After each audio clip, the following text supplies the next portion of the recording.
Hello, hello, hello.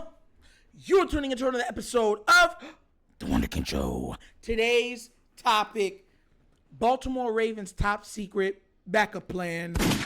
Now, I know there's a couple people that's already spoken on it, but you know me. Before I speak on anything, I like to do a little bit of research. And I want to make sure I have all my ducks in a row before I start to level into it. So we're going to dumpster dive into a player that we had drafted literally right after the draft. And the name of the player is Keaton Mitchell. Now, we had already known, if you're a true Raven fan, you know, especially under the regime of John Harbaugh, once a player speaks out, he either gets somebody to replace them or he kicks them off the team immediately. It's just how it works, right? As soon as you speak up, the year after or whatever, you're not going to be with the team no more. I give you usually like 1 year and then you're gone, right? That's why so many people felt scared about Bateman when he spoke out. That's why people saw what happened with Hollywood Brown and he was gone. And you remember the Bernards, the Ed Reeds. It's literally since John Harbaugh's been our coach. So look at Marcus Peters. So we had already known when JK Dobbins had made his feelings known publicly multiple times without taking anything back or retraction, there was going to be some friction between him and the Ravens. And the Ravens' answer to that is Keaton Mitchell, okay? Now, smaller back, 5'8", 5'9", 180, diminutive, but rare speed. And I'm talking about speed. We're not just talking like, oh, you're fast. Like, you know what I mean? Like, you got guys in there feel like, oh, he fast. 4.39, 4.4 flat. Like, oh, he can fly. No. We're talking about the 4.35, 4.33 dudes that are absolutely just Speedy Gonzalez. Arriba! On the field. This brother was clocked in college at 23.5 miles per hour on a play. The fastest player to be clocked in the NFL is Tyreek Hill at 23.2. Just tell you all you need to know. His 40 time, 4.35. That's crazy. And to make, check this out. And to make it even worse, right? We're not going to talk about he had back-to-back 1,000-yard seasons in college. What we will talk about how he never fumbled the ball in his career at his school. And he has special team ability. So you already know John Harbaugh was looking at him like speed, hard worker, and that you have him as a special teamer, licking his chops, looking at him like, fresh meat. Like the Trunch Bull. You remember the Trunch Bull from Matilda? That's how he was looking at him. Remember when she looked at the little girl with the pigtail? Ooh, fresh meat. Amanda Thrope. And she took her, started wiggling around like this, and tossed that little girl over the fence. That's how he was looking at this player. Now, here's the thing. In an offense like a Monken's offense, fast backs, guys that can absolutely kill you in space are the players that they want on the field because he doesn't run heavy personnel like that. Todd Monken does not run heavy personnel like that. He does not. He barely runs power. He barely runs power. So, certain running backs, like you remember when Adrian Peterson was in his prime, he was a single back guy. Put him behind and just let him go. He didn't need really a full back in front of him. He was more like a single back guy and just let him pick the hole he's going to go and let him just go. And he was going to get you yards one way or the other. And certain guys are like that. And I think JK kind of has that in him too. But this other guy, Mitchell, has that speed, that space movement, that fast feet that will cause problems for an opposing defense when they have to line up knowing that you are also opposite the backfield of a Lamar Jackson. And that's why I'm truly believing that this is the Ravens crossing their T's and dotting their I's. This brother could play. And I was going over, I was like, yo, let me look over some of this stuff. 1,410 yards on the ground? What was it, 10th? 7.2 yards a carry? Yo, everyone says that, the NFL is different. You could take away 3 yards off that, and he would still be a very good back in the NFL. Think about that. Bro was almost averaging 8 yards a carry. Jesus. That's crazy to me. That's crazy. But that's what he was doing. Absolute monster in college. Fast. Game-breaking speed. You know, it's one of those things where, 91.7 yards per game. Like, bruh, he could be a diamond in the rough. Everybody says that he has burst, agility, everything. 40. He's just a ball of energy in the backfield. Now, here's the thing. This is why I was saying with JK, why he did not want to go the route he was going.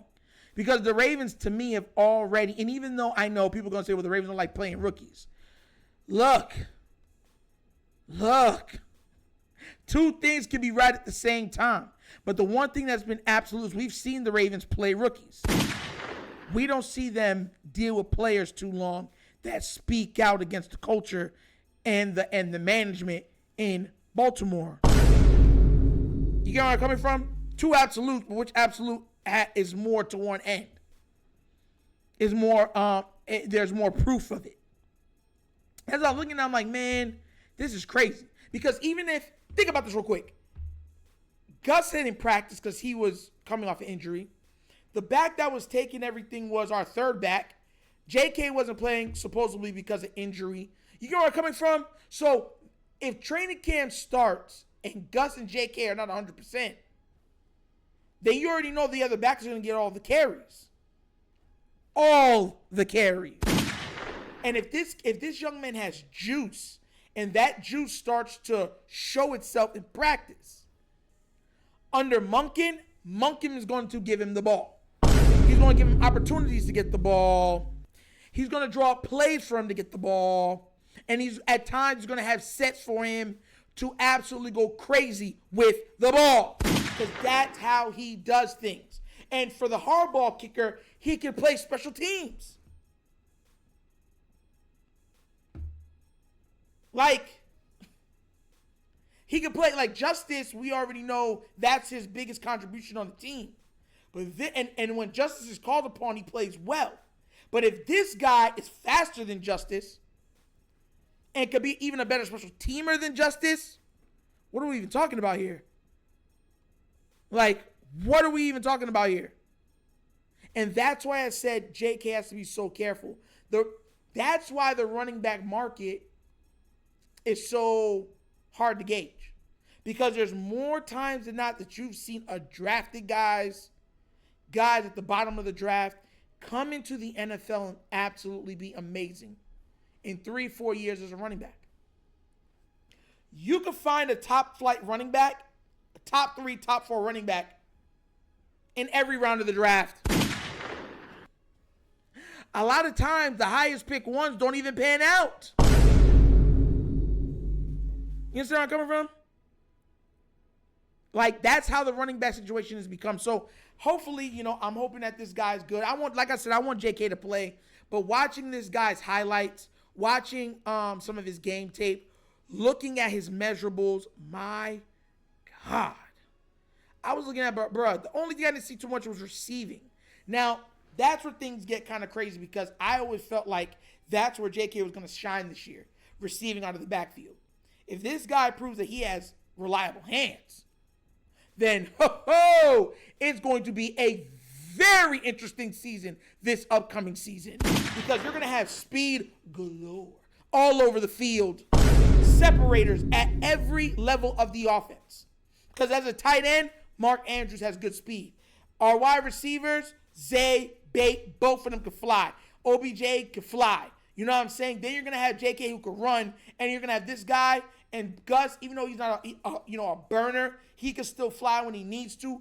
Bruh, and Justice we know can fly. So and we don't even say nothing about Lamar. So this is a team full of speed. Absolute game-breaking speed. But I'm gonna wait to see what this guy turns out to be, because my God, no fumbles. 7-point-something yards per carry. 91 or 92 yards per game in college. He wasn't drafted. They could have found a diamond. They really could have found a diamond in the rough. And sometimes it's not just about finding a diamond. It's the diamond coming to you at the opportune time. Because guess what happens? In this offense, he might be illuminated to be the better back moving forward. Or at least you know you have him on pitch count to say, okay, we got him. So if we can't sign JK or we'll let him go next year, then we have this guy coming in to fill his spot. And it'll be seamless. If anything, there'll be an increase in production. And any team would love to do that, and is trying to do that in almost every facet and every position on their team. So we're going to see what happens with this guy. I'm like, man, this is incredible. I was like, man, I didn't know he was like this. Like, I had no idea. But what do you guys think? Do you think Keaton Mitchell has a chance to make the team? And if he does, does he have a chance to start? Does he have a chance to be a difference maker in this offense? Let me know in the comment section, all right? But this is the Ravens being the Ravens, always having something up their sleeve, a backup plan. And his backup plan got burners.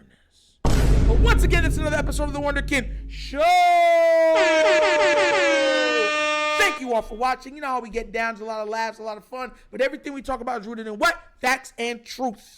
Please remember, like, subscribe, hit that notification bell, and leave a comment.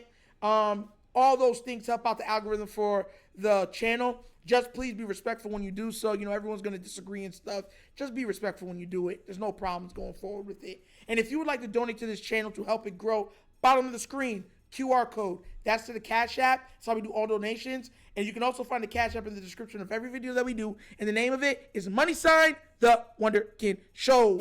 Also available is the Patreon. You want behind the scenes access. You want sweepstakes. You want merch. All that stuff. That's how you do it. So go out there and get that. And I just want to give a shout out to somebody real quick. There was a $5 donation, okay, by Eric off of on Cash App. I just want to make sure to give you a big shout out, bro. Thank you. Listen, $5. Everyone's saying, you know, oh, listen, that's somebody's hard-earned money. I'll always tell everybody I take everything, you know what I mean? I understand that this is a hard time for a lot of people, and everybody has to earn every dollar. It's not easy to make a dollar. So even if you were to donate $1, I'd be very thankful. So thank you so much, Eric. That will be going into the helping of this channel. Salute to you, sir. God bless. But once again, like I said, this is The Wunderkind Show. This show is Nigel signing off. And as always, you guys know my slogan. Peace. And I am out of here. Yerp.